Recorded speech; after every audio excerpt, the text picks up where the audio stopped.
یا ایھا الرسول بلغ ما انزل الیک من ربک، بڑی سخت آیت ہے یہ۔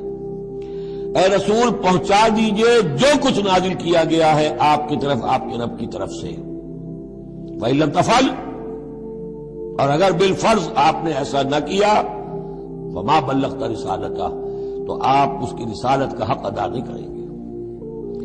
یہی وجہ دیکھیے کہ قرآن مجید میں اگر حضور پر تنقید نازل ہوئی وحی میں، وہ بھی موجود ہے۔ عبس وتولی ان جاءہ الاعمی موجود ہے۔ ابھی ہم پڑھ آئے ہیں لیس لک من الامر شیء، گرفت تھی کہ نہیں؟ یہ نہیں کہ اسے چھپا لیا، جو کچھ ہے بلغ ما انزل الیک۔ ایک تو یہ کہ آپ لوگوں کے خوف سے کچھ چھپائیں، ایک یہ کہ اپنی کسی مصلحت کی وجہ سے چھپائیں۔ کوئی شے بھی اگر جان بوجھ کر چھپا لی تو گویا کہ آپ فریضہ رسالت کی ادائیگی میں کوتاہی کا ثبوت دیں گے۔ العبد عبد وان ترقى والرب رب وان تنزل، یا ایھا الرسول بلغ ما انزل الیک من ربک وان لم تفعل فما بلغت رسالتہ واللہ یعصمک من الناس۔ لوگوں سے ڈرنے کی کوئی ضرورت نہیں، اللہ آپ کی حفاظت کرے گا لوگوں سے۔ ان اللہ لا یہدی القوم الکافرین، یقیناً اللہ تعالیٰ کافروں کو راہیاب نہیں کرتا۔ قل یا اہل الکتاب، اب یہ بھی آیت پھر دوبارہ پڑھیے گا بعد میں اپنے آپ کو مخاطب کرتے ہوئے، کہہ دیجئے اے نبی، یا اہل الکتاب، اے کتاب والو، لستم علی شیء، تمہاری کوئی حقیقت نہیں ہے، تمہارا کوئی مقام نہیں ہے، تمہاری کوئی جڑ بنیاد نہیں ہے، تم ہم سے ہم کلام ہونے کے مستحق نہیں ہو، تمہیں ہم سے دعا کرنے کا حق حاصل نہیں ہے، حتی تقیموا التوراۃ والانجیل، جب تک کہ تم قائم نہ کرو تورات اور انجیل کو، وما انزل الیکم من ربکم، اور جو کچھ نازل کیا گیا ہے تمہاری طرف تمہارے رب کی طرف سے۔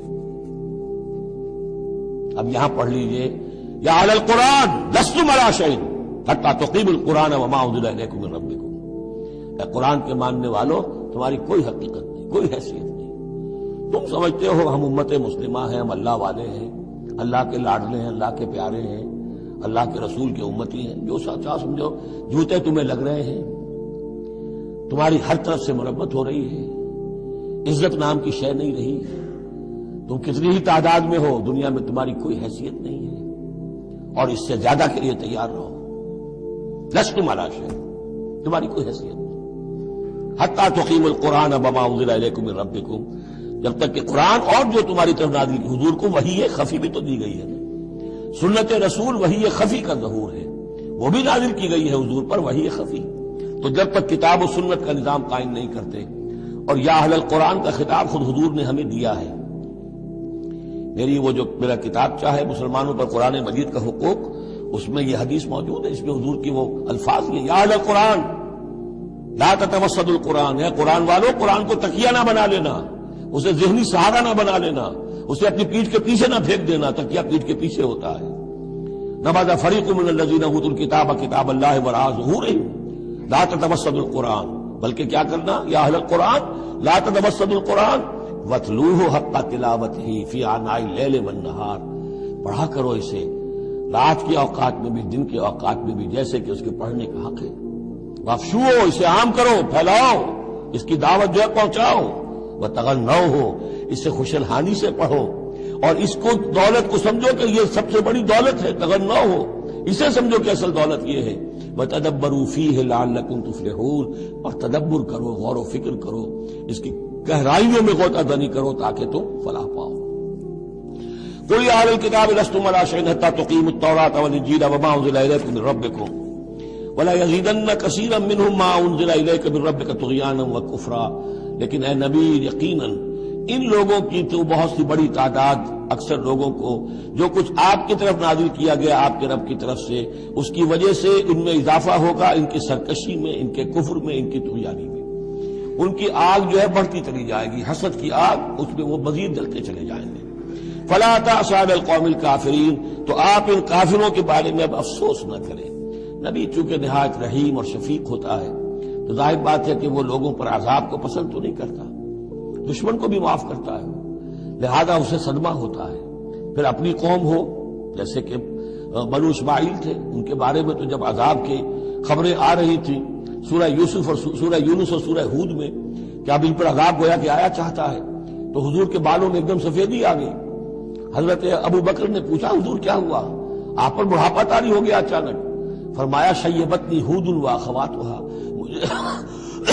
مجھے سورہ ہود اور اس کی بہنوں نے بوڑھا کر دیا ہے،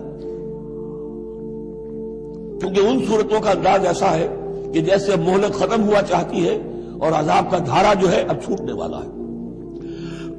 فلا تأس علی القوم الکافرین، تو اب افسوس نہ کیجیے آپ ان کافروں کے بارے میں۔ ان الذین آمنوا والذین ہادوا والصابئون والنصارى، اب یہ آیت تقریباً وہی ہے جو اس سے پہلے سورہ بقرہ کے 8ویں رکوع میں آ چکی ہے، جس سے کہ دھوکہ ہوتا ہے لوگوں کو کہ شاید ایمان بالرسالت کی ضرورت نہیں ہے۔ حالانکہ اب ہم سورہ نساء میں بھی پڑھ آئے ہیں جو اللہ اس کے رسولوں کے مابین تفریق کرے تو اولئک هم الکافرون حقا۔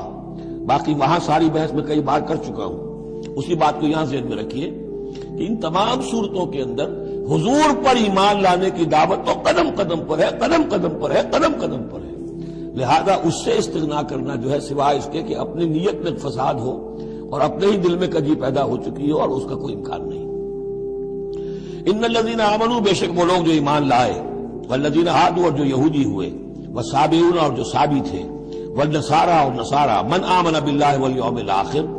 اب یہاں سمجھ لیجئے موضوع اپنے اپنے زمانے میں جس نے بھی جو ایمان لایا اللہ پر اور یوم آخر پر اور اس نے عمل کیے اچھے، فلا خوف علیہم ولا هم یحزنون، تو ان پر نہ کوئی خوف ہوگا نہ وہ حزن سے دوچار ہوں گے۔ تمام جو ہے اپنے اپنے دور میں، جب تک حضرت مسیح نہیں آئے، یہودیوں میں جو لوگ بھی تھے وہ کتاب اللہ کے تورات پر یقین رکھتے تھے، موسیٰ کو مانتے تھے، نبیوں کو مانتے تھے، نیک عمل کرتے تھے آخرت، لیکن یہ کہ اصل سے عمل کے معاملے میں کیا ہے، اللہ کی رضا جوئی اور آخرت کی جزا طلبی، عمل کے معاملے میں یہ چیزیں ضروری ہیں۔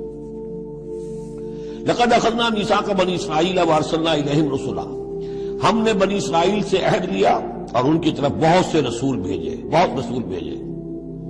یہ تو جیسا کہ میں نے عرض کیا، رسول کا لفظ نبی کی جگہ آ سکتا ہے۔ رسول تو آئے ہیں حضرت موسیٰ کے بعد صرف حضرت عیسیٰ، باقی سب نبی ہیں۔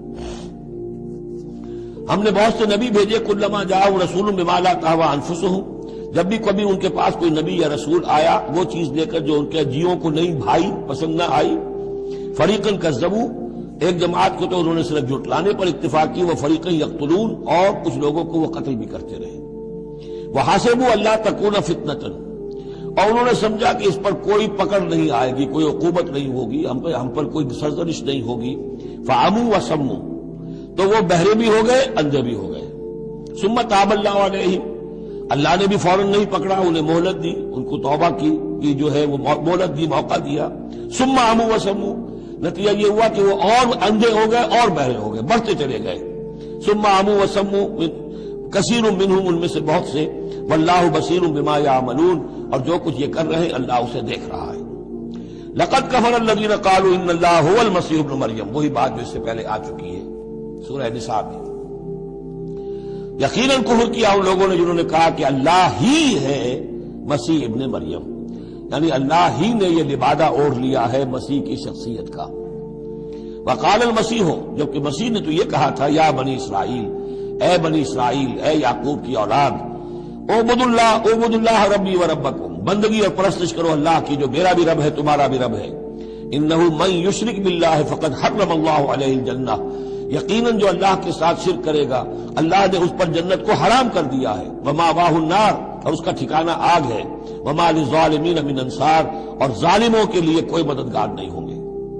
لقد کفر الذین قالوا ان اللہ ثالث ثلاثہ، اب یہ دوسری شکل تھی۔ ایک تو یہ کہ گاڈ انکارنیٹ، جیکوبائٹس جو ہیں ان کا تو عقیدہ یہ تھا کہ یہ اللہ ہی نے یہ روپ دھار لیا ہے عیسیٰ کی شکل میں۔ ایک ہے تثلیث، اور تثلیثیں بھی دو رہی ہیں۔ ابتدا میں تثلیث یہ تھی کہ اللہ، پھر حضرت مریم، God is father, God is mother, and God the son, God the father, God the mother, God the son. یہ تثلیث اصل میں مصر میں موجود تھی پہلے سے، فرعون کے زمانے سے چلی آ رہی تھی۔ اسی تثلیث کے اندر ڈھال دیا انہوں نے عیسائیت کو، تاکہ وہ آسانی سے مصر کے لوگ عیسائیت قبول کر لیں۔ اس کے بعد پھر یہ ہے کہ حضرت مریم کو نکال دیا گیا اور ہولی گھوسٹ کو ان کی جگہ لے آیا گیا۔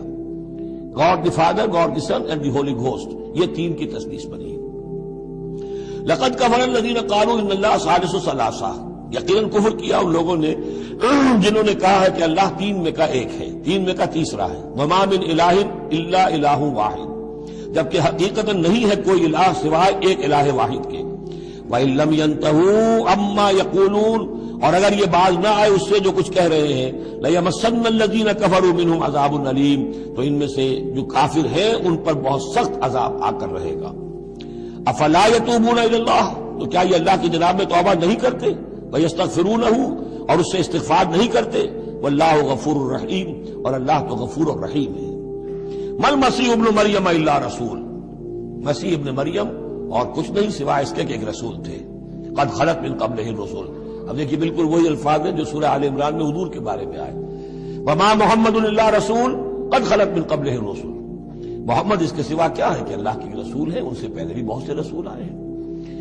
ما المسیح ابن مریم الا رسول قد خلت من قبلہ الرسل وامہ صدیقہ، اور ان کی جو والدہ تھی وہ صدیقہ تھی۔ ہم دیکھ چکے ہیں سورہ نساء میں کہ نبیوں کے بعد سب سے اونچا درجہ صدیقین، تو خواتین کو نبوت نہیں ملی ہے، لیکن اس کے بعد کا جو دوسرا درجہ ہے اس میں بہت چوٹی کی حیثیتیں انہیں ملی ہیں۔ ہماری امت میں الصدیقۃ الکبریٰ حضرت خدیجہ الکبریٰ ہے رضی اللہ تعالیٰ، سب سے بڑی صدیقہ، صدیق اکبر حضرت ابو بکر، اور صدیقۃ الکبریٰ خدیجہ الکبریٰ رضی اللہ تعالیٰ عنہا۔ اسی طریقے سے حضرت مریم صدیقہ وامہ صدیقہ۔ کانا یاکلان الطعام، دونوں کھانا کھاتے تھے، انسان تھے، بشر تھے، سارے بشری تقاضے ان کے ساتھ تھے۔ انظر کیف نبین لہم الآیات، دیکھو ہم کس طرح ان کے لیے اپنی آیات کو واضح کرتے ہیں۔ ثم انظر، پھر دیکھو، انا یوفکون، وہ کہاں سے لوٹا دیے جاتے ہیں، کہاں سے الٹا دیے جاتے ہیں۔ قل اتعبدون من دون اللہ ما لا یملک لکم ضرا ولا نفعا، کہیے کہ کیا تم پوجتے ہو اللہ کے سوا انہیں کہ جو نہ تمہارے لیے کسی برے کا اختیار رکھتے ہیں نہ نفع کا۔ واللہ هو السمیع العلیم، جبکہ اللہ ہی سب کچھ سننے والا اور سب کچھ جاننے والا ہے۔ قل یا اہل الکتاب، کہہ دیجئے اے کتاب والو، لا تغلوا فی دینکم غیر الحق، اپنے دین میں ناحق غلو نہ کرو۔ ظاہر بات ہے کہ تم نے عیسیٰ کو جو کچھ بنا دیا ہے تو محبت کی وجہ سے، عقیدت کی وجہ سے بنایا ہے۔ حضور کی شان میں بھی مبالغہ آرائی لوگ اگر کرتے ہیں تو محبت کی وجہ سے کرتے ہیں، عشق رسول کے نام پر کرتے ہیں، عقیدت کے غلو کی وجہ سے کرتے ہیں، لیکن غلو جو ہے یہ در حقیقت انسان کو گمراہی کی طرف لے جاتا ہے۔ لا تغلوا فی دینکم، اپنے دین میں غلو نہ کرو غیر الحق، ناحق۔ ولا تتبعوا اہواء قوم قد ضلوا من قبل، مت پیروی کرو اس قوم کی جو تم سے پہلے گمراہ ہو چکے۔ جیسا کہ میں نے عرض کیا، یہ تثلیث جو ہے ہورس آئسس، یہ تثلیث جو ہے مصر میں موجود تھی، اسی کو انہوں نے اختیار کیا ہے۔ من قبل واضلوا كثيرا وضلوا عن سواء السبيل، اور انہوں نے بہت سو کو گمراہ بھی کیا ہے اور خود بھی وہ سیدھے راستے سے گمراہ ہو گئے۔ لعن الذين كفروا من بني اسرائيل على لسان داود وعيسى ابن مريم، لعنت کیے گئے وہ لوگ کہ جنہوں نے کفر کیا بنی اسرائیل میں سے، داؤد کی زبان سے بھی اور عیسیٰ ابن مریم کی زبان سے بھی۔ ظاہر بات ہے کہ اس قوم کا جو بھی کردار رہا ہے مسلسل، تو آپ اولڈ ٹیسٹمنٹ پڑھیں گے تو حضرت داؤد علیہ السلام نے بھی ان پر بہت لعن طعن کی ہے، اور خاص طور پر یہ نیو ٹیسٹمنٹ میں گاسپل کے اندر تو حضرت مسیح نے جو تنقیدیں کی یہودیوں پر، خاص طور پر ان کے علماء پر، احبار پر، صوفیاء پر، کہ تم سانپ کے سپولیے ہو، تمہارا حال ہے ایسا جیسے کہ قبریں ہوتی ہیں کہ اوپر بہت سفیدی پھری ہوئی ہے اور چادر پڑی ہوئی ہے، اندر گلی سڑی ہڈیوں کے سوا کچھ نہیں ہے۔ تم نے اوپر مذہبی لبادے اوڑے ہوئے ہیں اور تمہاری ابائیں اور قوائیں، لیکن تمہارے اندر جو ہے بھرا ہوا ہے، خباثت بھری ہوئی ہے۔ تو یہ ساری چیزیں جو ہے، اور تم مچھر چھانتے ہو اور سموچے اونٹ نکل جاتے ہو، چھوٹی چھوٹی چیزوں کے اوپر جو ہے بڑی بڑی بحثیں ہو رہی ہیں، جبکہ بڑے بڑے گناہ جو ہیں وہ کھلے بندوں ہو رہے ہیں۔ یہ سارا جو کردار ہے علماء یہود کا، جس کا کوئی نقشہ آپ دیکھ سکتے ہیں اپنے ہاں کے علماء سو میں، جو بھی برے علماء ہیں ہمارے ہاں دنیا دار مولوی ہیں، ان میں وہ نقشہ نظر آ جائے گا۔ تو جس قدر لعن طعن حضرت مسیح نے کی ہے وہ تو محفوظ ہے۔ لعن الذین کفروا من بنی اسرائیل علی لسان داؤد وعیسی ابن مریم ذلک بما عصوا وکانوا یعتدون، اور یہ اس لیے ہوا کہ انہوں نے نافرمانی کی اور وہ حدود سے تجاوز کر رہے تھے۔ کانوا لا یتناہون عن منکر فعلوہ، یہ لوگ ایک دوسرے کو روکتے نہیں تھے، منع نہیں کرتے تھے منکر سے کہ جو وہ کرتے تھے۔ جس معاشرے میں سے یہ نہیں منکر ختم ہو جائے گا، پھر معاشرہ پورا کا پورا سڈاس بن جائے گا۔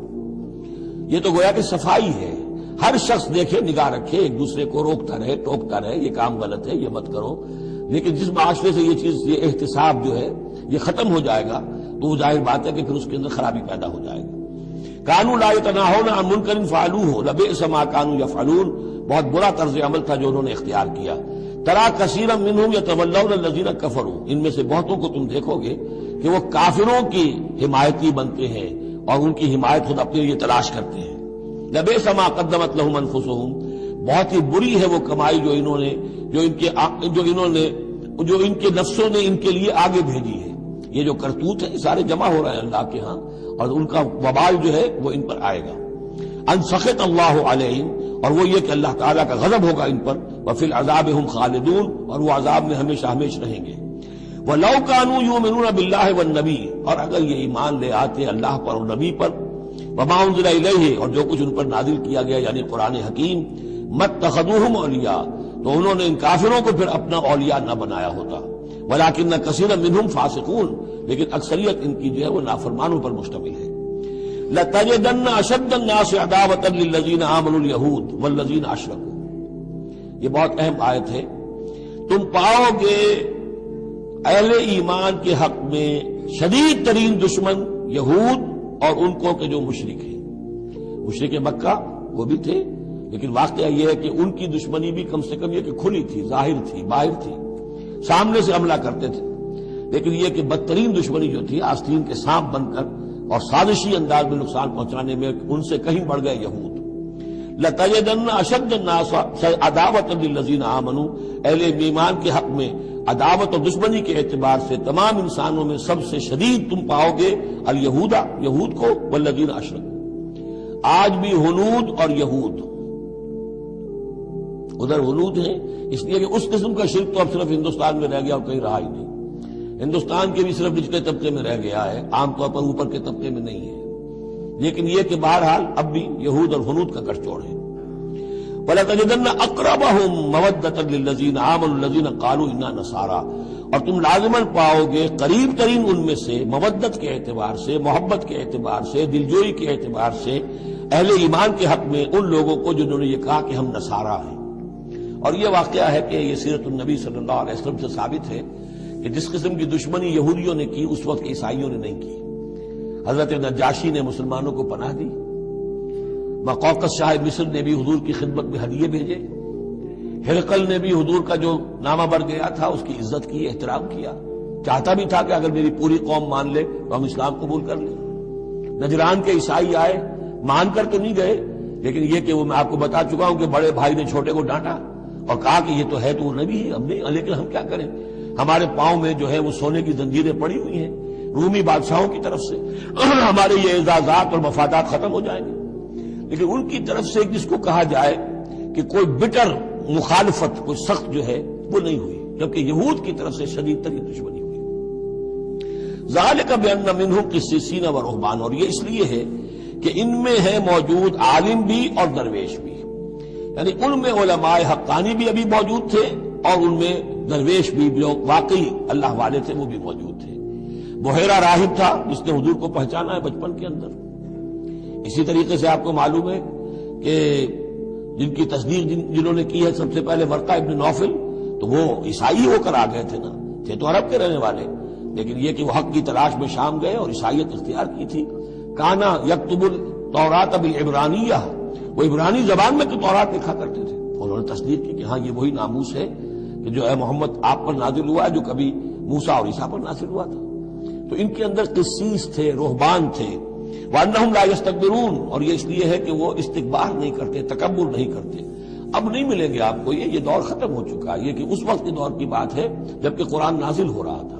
اس کے بعد جو صورت بدلی ہے، پھر کروسیڈز کے اندر جو وحشت اور بربریت جو ہے عیسائیوں کی طرف سے آئی ہے، اور عیسائی علماء نے اور ان کے مذہبی پیشواؤں نے جس طریقے سے کہ خون کی ہولی کھیلی ہے اور کھلوائی ہے اپنی قوم سے، وہ تو واقعہ یہ ہے کہ تاریخ کا بہت ہی بدنما داغ ہے۔ وَإِذَا سَمِعُوا مَا أُنزِلَ إِلَى الرَّسُولِ، اور جب انہوں نے سنا وہ چیز کہ جو رسول پر نازل کی گئی تھی۔ یہ اصل میں ایک وفد آیا تھا 70 افراد کا کہ جو آیا تھا حبشہ سے، کچھ نو مسلم تھے جو وہاں پر گئے تھے، صحابہ وہ ہجرت کر کے کچھ عرصے رہے تو ان کے ذریعے سے کچھ لوگوں تک اسلام پہنچ گیا تھا۔ پھر یہ کہ وہ مدینے میں جب اسلام کو غلبہ ہو گیا ہے اور اب امن ہو گیا ہے تو ان کا ایک وفد آیا تھا۔ انہیں پھر آ کر جب قرآن سنایا گیا، وَإِذَا سَمِعُوا مَا أُنزِلَ إِلَى الرَّسُولِ، جب انہوں نے سنا جو کچھ کے نازل کیا گیا ہے رسول پر، تَرَىٰ أَعْيُنَهُمْ، تم دیکھتے ہو ان کی آنکھوں کو، تَفِيضُ مِنَ الدَّمْعِ مِمَّا عَرَفُوا مِنَ الْحَقِّ، جو حق کی پہچان انہیں حاصل ہوئی اس کے زیر اثر ان کی آنکھوں سے آنسوؤں کی لڑیاں روانہ ہو گئیں، آنسوؤں کی ندیاں بہہ نکلی۔ یقولون، اور وہ کہہ رہے ہیں، ربنا آمنا، اے رب ہمارے ہم ایمان لے آئے، فاکتبنا مع الشاہدین، تو ہمیں لکھ دے شاہدوں میں سے، گواہوں میں سے۔ وما لنا لا نؤمن باللہ وما جاءنا من الحق، اور کیسے ممکن ہے کہ ہم ایمان نہ لائے اللہ پر اور وہ حق جو ہم تک پہنچ گیا ہے اس پر۔ وَنَطْمَعُ أَن يُدْخِلَنَا رَبُّنَا، اور ہمیں تو بڑی طمع ہے، بڑی خواہش ہے، ہم چاہتے ہیں کہ ہمیں داخل کرے ہمارا رب مع القوم الصالحین، نیک وکار لوگوں کے ساتھ۔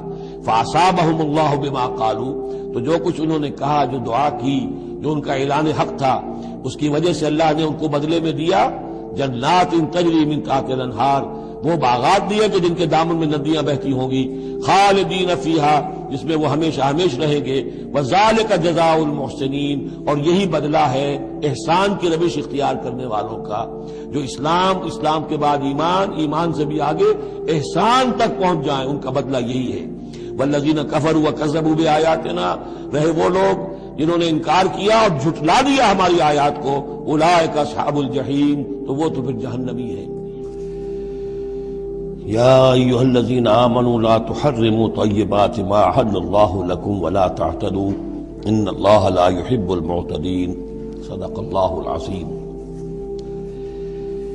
شرائع سماویہ میں کھانے پینے کی چیزوں میں حلت و حرمت، تحلیل و تحریم جو ہے، یہ بہرحال ایک اہم موضوع ہے۔ یہ موضوع آپ کو یاد ہوگا سورہ بقرہ سے چل رہا ہے مسلسل، کہ جو مشرکانہ اوہام کی وجہ سے ان کے ہاں بہت سی چیزوں کے بارے میں نسل بعد نسل کچھ چیزیں ذہنوں میں بیٹھ گئی تھی کہ یہ چیزیں حرام ہیں، اور یہ کہ اس قسم کی چیزیں جو ہیں پھر ذہنوں سے، دلوں سے، مزاجوں سے نکلنے میں بہت وقت لیتی ہیں، اور بار بار جو ہے اس کی طرف توجہ دلانی پڑتی ہے۔ فرمایا یا ایھا الذین آمنوا، اہل ایمان، لا تحرموا طیبات ما احل اللہ لکم، نہ حرام ٹھہرا لو ان پاکیزہ چیزوں کو جنہیں اللہ نے تمہارے لیے حلال ٹھہرایا ہے، ولا تعتدوا، اور حد سے تجاوز نہ کرو۔ یہ بھی ہوتا ہے کہ کچھ لوگ اپنے تقویٰ کے جوش میں اور بہت زیادہ نیکی کے جذبے میں بھی بہت سی چیزیں کہ جو حلال ہیں ان کو اپنے اوپر حرام کر بیٹھتے ہیں۔ ان اللہ لا يحب المعتدین، یقیناً اللہ تعالی حد سے تجاوز کرنے والوں کو پسند نہیں کرتا۔ وَكُلُوا مِمَّا رَزَقَكُمُ اللَّهُ حَلَالًا طَيِّبًا، کھاؤ ان چیزوں میں سے جو تمہارے رب نے تمہیں دی ہے، اللہ نے دی ہیں، جو حلال بھی ہیں طیب بھی ہیں، حلال ہوں قانونی طور پر، صاف ستھری ہوں، پاک ہوں۔ وَاتَّقُوا اللَّهَ الَّذِي أَنتُم بِهِ مُؤْمِنُونَ، اور اس اللہ کا تقوی اختیار کیے رکھو کہ جس پر تمہارا ایمان ہے۔ لا يؤاخذكم اللہ باللغو فی ایمانکم، یہ قسموں کے سلسلے میں سورہ بقرہ میں بھی بات آئی تھی، اب آخری حکم آ رہا ہے۔ اللہ تعالیٰ مواخذہ نہیں کرے گا تم سے تمہاری قسموں میں سے جو لغو ہوتی ہے، بغیر کسی مقصد کے، بغیر کسی ارادے کے، واللہ باللہ تکیہ کلام کے طور پر استعمال کرنا، جو عربوں کی خاص عادت تھی اور آج تک ہے۔ تو اس کو ظاہر بات ہے کوئی نہیں سمجھتا کہ یہ قسم کھا رہا ہے، یہ تو گویا کہ ان کا تکیہ کلام ہے، تو اس پر مواخذہ نہیں ہے۔ وَلَٰكِن يُؤَاخِذُكُم بِمَا عَقَّدتُّمُ الْأَيْمَانَ، لیکن اللہ مواخذہ کرے گا ان چیزوں پر کہ جو تم نے قسم باندھی ہے، عقدتم، اب اس میں تاخیر باب تفعیل ہے، پورے اہتمام کے ساتھ تم نے ایک بات طے کی ہے، اس پر قسم کھائی ہے۔ فَكَفَّارَتُهُ، اب اگر ایسی قسم کو توڑنا ہو تو اس کا ایک کفارہ ہے۔ فَكَفَّارَتُهُ إِطْعَامُ عَشَرَةِ مَسَاكِينَ مِنْ أَوْسَطِ مَا تُطْعِمُونَ أَهْلِيكُمْ، اس کو کھانا کھلانا ہے 10 مساکین کو، محتاج کو، وہ اوسط کھانا کہ تم اپنے گھر والوں کو کھلاتے ہو۔ او کسوتہم، یا پھر ان کو کوئی کپڑا دینا ہے۔ او تحریر رقبہ، یا تیسری شکل یہ ہے کہ کسی غلام کو آزاد کرنا ہے۔ فمن لم یجد، اور اگر کسی کے پاس ان تینوں کی کوئی صورت موجود نہ ہو، کوئی بالکل فقیر ہے اور بالکل اس کے پاس کچھ نہیں ہے، مفلس ہے، فصیام ثلاثۃ ایام، تو 3 دن کے وہ روزے رکھے۔ ذالک کفارۃ ایمانکم اذا حلفتم، یہ کفارہ ہے تمہاری قسموں کا جبکہ تم وہ قسم کھا بیٹھو۔ واحفظوا ایمانکم، اور اپنی قسموں کی حفاظت کرو۔ کذالک اس کا مطلب یہ نہیں کہ لازماً ان کو برقرار رکھو، یعنی کہ قسم اگر ایسی ہے کہ جو کھولنی ہے توڑنی ہے جذبات میں کھا بیٹھے ہیں تو کفارہ دو، یہ بھی اس کی حفاظت میں آ گیا۔ واحفظوا ایمانکم کذالک یبین اللہ لکم آیاتہ لعلکم تشکرون، اس طرح اللہ تعالیٰ تمہارے لیے اپنی آیات کو واضح فرما رہا ہے تاکہ تم شکر کرو، حق ادا کرو۔ یا ایھا الذین آمنوا، اب یہ شراب اور جوئے کے بارے میں بھی آخری حکم۔ یا ایھا الذین آمنوا انما الخمر والمیسر والانصاب والازلام رجس من عمل الشیطان فاجتنبوہ لعلکم تفلحون۔ اہل ایمان، یقیناً شراب اور جوا اور بت اور پانسے یہ سب گندے کام ہیں، شیطان کے عمل میں سے ہیں۔ فاجتنبوہ، تو اس سے بچ کر رہو، لعلکم تفلحون، تاکہ تم فلاح پاؤ۔ تو شراب اور جوا تو پہلے بھی آ چکا ہے، لیکن انصاب اور ازلام وہ تقسیم کرتے تھے پانسوں کے ذریعے سے اور پھر ازلام کے ذریعے سے، ان کا وہ بھی ایک جوئے کی قسم بن جاتی تھی۔ تو ان تمام چیزوں کو جو ہے رجس من عمل الشیطان قرار دیا۔ انما یرید الشیطان ان یوقع بینکم العداوۃ والبغضاء، یقیناً شیطان تو یہ چاہتا ہے کہ ان چیزوں کے ذریعے سے تمہارے اندر دشمنی اور بغض پیدا کر دے۔ یہ بہت اہم بات ہے کہ شراب کے نشے میں بھی انسان چونکہ اپنا ہوش اور شعور کھو بیٹھتا ہے تو اب اسے کچھ معلوم نہیں کیا بکواس اس نے کی ہے، کیا کر رہا ہے۔ اس سے بھی یہ ہے کہ بہت سے جھگڑے شروع ہو جائیں گے، فساد شروع ہو جائے گا۔ آپ کو معلوم ہے کہ بہت بڑے بڑے راز جو ہیں اس زمانے میں، بڑی بڑی حکومتوں کے، امپائرز کے، سپر پاورز کے، وہ شراب کے نشے میں جو ہے وہ چرا لیے جاتے ہیں اور وہ راز نکل جاتے ہیں۔ تو اللہ تعالیٰ یہ ان چیزوں سے تمہیں بچانا چاہتا ہے، اور شیطان چاہتا ہے کہ تمہارے مابین عداوت اور بغض پیدا کر دے۔ اسی طریقے سے جوئے میں بھی چونکہ آدمی دیکھ رہا ہے، وہ اس نے ہارا، پھر کچھ اور ہارا، پھر کچھ اور ہارا، ایک وقت آتا ہے کہ پھر وہ برسٹ ہو جاتا ہے غصے میں اور وہ آگ بگولا ہو جاتا ہے، اس لیے کہ ظاہر بات ہے اسے نظر آ رہا ہے کہ جو مجھ سے جیت رہا ہے وہ کسی محنت کی وجہ سے نہیں جیت رہا ہے۔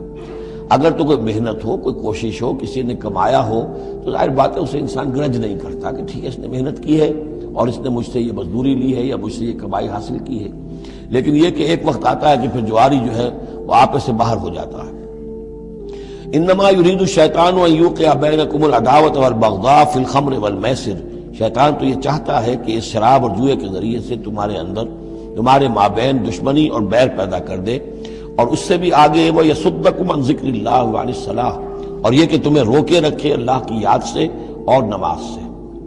یہ معاملہ بھی شراب کا تو بالکل واضح ہے، لیکن یہ کہ جوئے میں بھی یہ ہوتا ہے کہ ایک آدمی دفعہ اس میں لگ جائے تو پھر یہ ہے کہ وہاں سے نکلنا مشکل ہوتا ہے۔ جیسے تاش کا معاملہ ہے یا اور شطرنج ہے، یہ کھیل ایسے ہیں کہ جن کے اندر لگ کر پھر انسان جو ہے ان چیزوں سے غافل ہو جاتا ہے۔ فَهَلْ أَنْتُمْ مُنْتَهُونَ، تو اب باز آتے ہو یا نہیں؟ یہ انداز جو ہے یہ بڑا سخت ہے۔ اس میں پس منظر میں کیا ہے کہ تمہیں سب سے پہلی بات جو کہی گئی تھی، یسألونک عن الخمر والمیسر قل فیہما اسم کبیر ومنافع للناس واسمہما اکبر من نفعہما، تو تمہیں سمجھ لینا چاہیے تھا، اسی وقت بات آ جانا چاہیے تھا۔ جو رخ تھا اللہ تعالیٰ کی جو مصلحت تھی، شریعت کا جو رخ تھا وہ تو واضح ہو گیا تھا۔ خیر چلیے اس پر بھی تم نے نہیں مانا، پھر اگلا قدم ہم نے اٹھایا اور کہا کہ اگر شراب کے نشے میں ہو تو نماز کے قریب نہ جاؤ۔ اس سے تو پھر اب پوری طریقے سے واضح ہو جانا چاہیے تھا کہ دین کی اہم ترین چیز جو ہے وہ نماز ہے، صلاۃ و عماد الدین، دین کا ستون ہے، اور یہ جو شے ہے وہ ہمیں نماز سے روک رہی ہے، تو تمہیں چھوڑ دینا چاہیے تھا۔ بہرحال اب یہ کہ آخری بات ہماری طرف سے آ گئی ہے، فَهَلْ أَنْتُمْ مُنْتَهُونَ، تو اب بھی باز آؤ گے کہ نہیں؟ وَأَطِیعُوا اللَّهَ وَأَطِیعُوا الرَّسُولَ، اور اطاعت کرو اللہ کی اور اطاعت کرو رسول کی صلی اللہ علیہ وسلم، وَاحْذَرُوا، اور بچتے رہو۔ فَإِن تَوَلَّيْتُمْ فَاعْلَمُوا أَنَّمَا عَلَىٰ رَسُولِنَا الْبَلَاغُ الْمُبِينُ، اور اگر تم پھر جاؤ گے، پیٹھ موڑ لو گے، ہمارے اس حکم سے سرتابی کرو گے، فَاعْلَمُوا، تو جان لو، انما علی رسولنا البلاغ المبین، کہ ہمارے رسول پر تو ذمہ داری ہے صاف صاف پہنچا دینے کی۔ یہ حکم اللہ کا ہے، اللہ کا حکم پہنچانا رسول کے ذمہ تھا، رسول نے پہنچا دیا، اپنا کام کر دیا۔ اب معاملہ ہوگا اللہ کا اور تمہارا، اللہ تم سے نپٹے گا، تم سے حساب لے گا۔ یہ جو اب اگلی آیت آ رہی ہے یہ بھی قرآن مجید کے فلسفہ، حکمت اور دین کی بڑی گہری باتوں کے ضمن میں بہت بنیادی آیت ہے، اور اس کا پس منظر یہ ہے کہ جب شراب کے بارے میں اتنا سخت انداز آیا کہ یہ رجسن، گندے کام ہیں، عمل شیطان میں سے ہیں، باز آتے ہو کہ نہیں، تو بہت سے مسلمانوں کو تشویش ہو گئی کہ ہم جو شراب پیتے رہے، اتنا عرصے تک پیتے رہے، یہ گندگی تو ہماری ہڈیوں میں بیٹھ گئی ہوگی۔ آج کا کوئی شخص کہے گا کہ میرا شاید کوئی سیل بھی نہ ہو جسم کا کہ جس میں شراب کے اثرات نہ پہنچ گئے ہوں، تو میں کیسے پاک ہوں گا؟ اس طریقے سے یہ چیز جو ہے، اب یہ گندگی میرے جسم میں سے دھلے گی۔ تو یہ تشویش جو ہے اس کو رفع کرنے کے لیے، جیسے تحویل قبلہ کے وقت تشویش ہو گئی تھی کہ 16 مہینے جو ہم نے نمازیں پڑھی، اگر اصل قبلہ تھا کعبہ اور ہم نمازیں پڑھتے رہے بیت المقدس کی طرف رخ کر کے، تو وہ نمازیں تو ضائع ہو گئی۔ اور نماز ہی تو ایمان ہے۔ وما کان اللہ لیضیع ایمانکم، نہیں اللہ تعالیٰ تمہارے ایمان کو ضائع کرنے والا نہیں ہے۔ ایسے ہی یہاں ان کی دلجوئی کے لیے فرمایا لیس علی الذین آمنوا وعملوا الصالحات جناح فیما تعبوا، ان لوگوں پر جو ایمان لائے اور جنہوں نے نیک عمل کیے، کوئی گناہ نہیں ہے اس میں جو کچھ پہلے کھا پی چکے۔ کسی شے کی حرمت کے قطعی حکم کے آنے سے پہلے جو کچھ کھایا پیا گیا، جبکہ اس کی حرمت کا اعلان نہیں ہوا تھا، تو اس کا کوئی گناہ ان پر نہیں رہے گا۔ یہ کوئی ان کی ہڈیوں میں بیٹھ جانے والی شے نہیں ہے۔ یہ مورل لا ہے، یہ فزیکل لا نہیں ہے۔ فزیکل لا میں تو ہوتا ہے کہ کچھ چیزوں کے اثرات جو ہیں وہ دائمی ہو جاتے ہیں۔ مورل لا میں تو یہ ہے کہ بڑے سے بڑا گناہ ہو، کوہ احد جتنے گناہ ہوں، صدق دل سے توبہ کی جائے، سب صاف ہو جائیں گے۔ التائب من الذنب کمن لا ذنب لہ، گناہ سے حقیقی معنی میں توبہ کرنے والا بالکل ایسے ہے جیسے اس نے کبھی گناہ کیا ہی نہیں تھا۔ وہ تو نامہ اعمال جو ہے بالکل دھل جاتا ہے۔ لہذا اس تشویش کو اپنے قریب مت آنے دو۔ لیس علی الذین آمنوا وعملوا الصالحات جناح فیما تعبوا، اب جو آ رہا حصہ، اذا اتقوا وآمنوا وعملوا الصالحات ثم اتقوا وآمنوا ثم اتقوا واحسنوا واللہ یحب المحسنین، جب تک کہ وہ تقوی کی روش اختیار کیے رکھیں اور ایمان لائیں اور نیک عمل کریں، پھر اور تقوی میں بڑھیں اور ایمان لائیں، پھر اور تقوی میں بڑھیں اور درجہ احسان پہ فائز ہو جائیں۔ واللہ یحب المحسنین، اور اللہ تعالیٰ محسنوں سے محبت کرتا ہے۔ یہ 3 درجے ہیں اصل میں۔ ایک درجہ اسلام ہے، اللہ کو مان لیا، رسول کو مان لیا اور اس کے احکام پر چل رہے ہیں۔ ایک اس سے اوپر کا درجہ ہے ایمان، کہ وہ یقین کے درجے میں قلب میں وہ ایمان اتر گیا ہو اب۔ اور جب یہ ایمان قلب کے اندر اتر گیا ہے، وَلَٰكِنَّ اللَّهَ حَبَّبَ إِلَيْكُمُ الْإِيمَانَ وَزَيَّنَهُ فِي قُلُوبِكُمْ، تو اب انہی اعمال میں، نماز پہلے بھی پڑھ رہا تھا، اب نماز کی اور شان ہوگی، اس کی بھی اور کیفیت ہوگی، اس کی زندگی کے اندر ایک نیا رنگ آ جائے گا۔ صبغۃ اللہ ومن احسن من اللہ صبغہ۔ اس سے بھی آگے جا کر جب یہ ایمان اتنا گہرا ہو جائے کہ بالکل جیسے آنکھوں سے کوئی شخص کسی چیز کو دیکھ رہا ہو تو یقین ہوتا ہے، ان تعبد اللہ کانک تراہ فإن لم تکن تراہ فإنہ یراک، جب یہ کیفیت ہو جائے کہ تم اللہ کی بندگی کرو، اللہ کے لیے جہاد کرو، عمل کرو، بھاگ دوڑ کرو، اللہ کا تقویٰ اتنا ہو جائے کہ جیسے کہ تم اللہ کو اپنی آنکھوں سے دیکھ رہے ہو، تو یہ درجہ احسان ہے۔ حدیث جبرائیل کے جس کو کہا گیا ام السنہ، جیسے سورہ فاتحہ ام القرآن، اساس القرآن، ایسے حدیث جبرائیل ہے ام السنہ۔ اور ام السنہ میں یہ ساری بات آئی ہے کہ حضرت جبرائیل انسانی شکل میں حضور کی خدمت میں آئے، صحابہ کا مجمع تھا، وہاں انہوں نے سوال کیے، اخبرنی عن الاسلام، مجھے بتائیے اسلام کیا ہے۔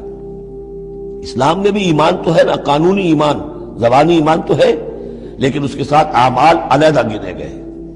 اس سے اوپر جب ایمان دل میں اتر گیا، اب یہ ایمان کی وہ جو شکل ہے، اس میں اب عمل کو علیحدہ ذکر کرنے کی ضرورت ہی نہیں۔ اس مرحلے پر آ کر لازماً عمل درست ہو جائیں گے جبکہ ایمان دل میں اتر چکا ہے اور دل میں یقین بن کر جاگزی ہو گیا ہے، اور پھر اور گہرا چلا گیا۔ یوں سمجھیے کہ جتنا جتنا درخت اوپر جا رہا ہے، جڑ نیچے جا رہی ہے نا، جڑ اور ایمان کی گہری ہوئی، اسلام سے ایمان بن گیا، اور گہری ہوئی، اب یہ تیسری منزل احسان کی اس پر فائز ہو گئی۔ تو جب پوچھا گیا کہ اخبرنی عن الاحسان، اے نبی مجھے بتائیے احسان کیا ہے، تو آپ نے جواب دیا، اور یہ جواب 3 روایتوں میں 3 مختلف الفاظ میں ہے۔ ان تعمل للہ کانک تراہ، ان تخشى اللہ کانک تراہ، ان تعبد اللہ کانک تراہ فإن لم تکن تراہ فإنہ یراک، یہ تینوں میں ہے۔ اللہ کی بندگی، اللہ کی پرستش، اللہ کے لیے بھاگ دوڑ، اللہ کے لیے عمل، اللہ کے لیے جہاد، یہ انسان ایسی کیفیت سے سرشار ہو کر رہا ہو گویا کہ اپنی آنکھوں سے اللہ کو دیکھ رہا ہے۔ تو جب اللہ سامنے ہوگا تو کیسے کچھ ہمارے جذبات عبدیت ہوں گے، کیسی کیسی ہماری قلب کی کیفیات ہوں گی، اس دنیا میں بھی یہ کیفیت حاصل ہو سکتی ہے، لیکن یہ اگر بہت کم لوگوں کو حاصل ہو تو اس سے ایک نچلا درجہ بھی ہے احسان کا کہ کم سے کم یہ بات ہر وقت مستحضر رہے کہ اللہ مجھے دیکھ رہا ہے۔ فَإِن لَمْ تَكُن تَرَاهُ فَإِنَّهُ يَرَاكَ۔ تو یہ تین درجے ہیں جو یہاں آئے کہ ایک بیس لائن ہے لَيْسَ عَلَى الَّذِينَ آمَنُوا وَعَمِلُوا الصَّالِحَاتِ، یہ بیس لائن ہے، جُنَاحٌ فِيمَا طَعِمُوا اِذَا مَا اتَّقَوْا۔ اصل میں ایک کتاب مولانا مودودی صاحب کی ہے، تحریک اسلامی کی اخلاقی بنیادیں، اور بڑی اچھی کتاب ہے، اسلام، ایمان، احسان، لیکن ساتھ ہی تقوی، چار الفاظ انہوں نے لیے ہیں اور چار مراتب قرار دیے ہیں۔ اس میں سے تشریحات تو ساری ٹھیک ہیں، لیکن میں ترتیب کے اعتبار سے اس آیت کی روح سے میرے نزدیک اس میں ایک اصلاح کی ضرورت ہے۔ تقوی کوئی مقام نہیں ہے، تقوی وہ اسپرٹ ہے، ڈرائیونگ اسپرٹ، جو دھکا دیتی رہے گی اور اوپر اٹھائے گی۔ چنانچہ تقوی کی یہاں کی تکرار ہو رہی ہے کہ بیس لائن سے تقوی نے اوپر آپ کو کیا، اب آپ اذا ما اتقوا وآمنوا وعملوا الصالحات، آپ کے ایمان اور عمل صالح میں اور رنگ پیدا ہو گیا۔ ثم اتقوا، پھر تقوی اور بڑھا، تقوی نے آپ کو اور اوپر اٹھایا۔ ثم اتقوا وآمنوا، پھر اب وہ ایمان یقین والا ایمان حاصل ہو گیا۔ اب یہاں عمل صالح کے علیحدہ ذکر کی ضرورت ہی نہیں، جب دل میں ایمان اتر گیا تو حضور نے فرمایا کہ الا ان فی الجسد مضغۃ اذا صلحت صلح الجسد کلہ واذا فسدت فسد الجسد کلہ، تو اس کے حوالے سے اب پورا کا پورا جسم ٹھیک ہو جائے گا۔ ثم اتقوا، پھر تقوی اور ہے تو اس کے نتیجے میں وَأَحْسَنُوا، درجہ احسان پر فائز ہو جائے انسان۔ اللہم ربنا اجعلنا منہم واللہ یحب المحسنین، اللہ اپنے ایسے محسن بندوں کو، درجہ احسان تک پہنچ جانے والے بندوں کو، جیسا کہ اس سے پہلے آیا تھا عمو وسمو، ایک غلط راستہ ہے کہ اندھے ہو گئے بہرے ہو گئے، اللہ نے پھر ڈھیل دی اور اندھے ہو گئے اور بہرے ہو گئے، اللہ نے اور ڈھیل دی اور اندھے ہو گئے اور بہرے ہو گئے، ایک وہ ہے، اور ایک راستہ یہ ہے، اسلام ہے، ایمان ہے، احسان ہے، اور تقوی جو ہے اس میں درجہ بدرجہ انسان کو ترقی دلاتا جا رہا ہے۔